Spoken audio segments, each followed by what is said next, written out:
దత్త జయంతిని పురస్కరించుకుని దత్తక్షేత్రంలో దత్తాత్రేయ స్వామికి 108 లీటర్ల సుగంధ తైలంతో తైలాభిషేకం నిర్వహించామని శ్రీ వరదత్త ఆలయ అర్చకులు గోపి శర్మ తెలిపారు. వరంగల్ నగరంలోని ములుగు రోడ్లో గల శ్రీ వరదత్త క్షేత్రంలో శ్రీ దత్త జయంతిని పురస్కరించుకుని 108 లీటర్ల తైలం మరియు 54 లీటర్ల పాలతో అభిషేకం నిర్వహించారు.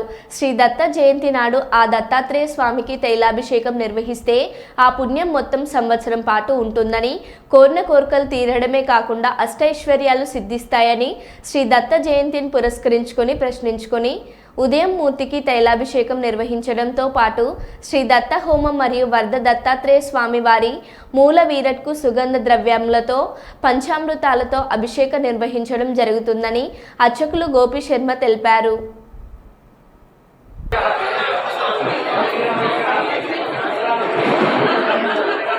ఊరుగల్లు నగరంలో అవధూత దత్త పీఠాధీశులు శ్రీ జన్మ సచ్చిదానంద స్వామిజీ వారు దత్తాత్రేయ స్వామిని ఇక్కడ ప్రతిష్ఠించారు.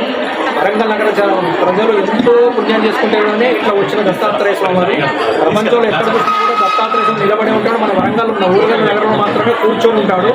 వరాలు చేసి సిద్ధంగా ఉన్నాడు. మనం అడిగేదే తడువు సిద్ధంగా ఉన్నాడు. అందుకనే ఆయన పేరు వరద దత్తాత్రేయ స్వామి. ఈరోజు మాఘశుద్ధ పౌర్ణమి.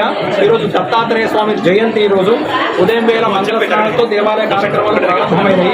స్వామివారికి మంగళ స్నానాలతో ప్రారంభమైన తర్వాత 9 గంటల నుండి వచ్చిన భక్తుల అందరితో కూడా ఉత్సవమూర్తికి తైలాభిషేకం చేయిస్తున్నాము. 11 గంటలకు ఇప్పుడు దత్తాత్రేయ గణపతి దత్తాత్రేయ మూలమంత్ర హోమం జరుగుతుంది. ఇప్పుడు 12:30కు దత్తాత్రేయ మూలమూర్తి వారికి విశేషమైనటువంటి సుగంధ తైలాభిషేకం జరుగుతుంది. మహామంగళహారతులు తీర్థప్రసాద వితరణ ఆశీర్వచనం ఉంటుంది. 1:30 ప్రాంతాల్లో అన్నదాన కార్యక్రమం ఉంటుంది. ఈ కార్యక్రమాలతో కూడా గణపతి సచ్చిదానంద వరదత్త క్షేత్ర జ్ఞానబోధ సభ ఎగ్జిక్యూటివ్ ట్రస్టీ వైవివమర గారి ఆధ్వర్యంలో ఇదంతా కూడా కార్యక్రమం జరుగుతున్నది.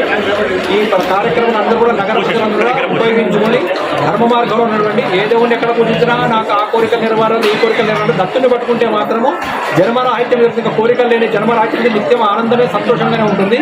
విద్యాబుద్ధులు పిల్లల విద్యాబుద్ధులు కూడా సద్బుద్ధులు నుంచి ధర్మ మార్గంలో సనాతన ధర్మాన్ని కూడా నిలబెట్టుకుంటారు. జయ గురుదత్త, శ్రీ గురుదత్త.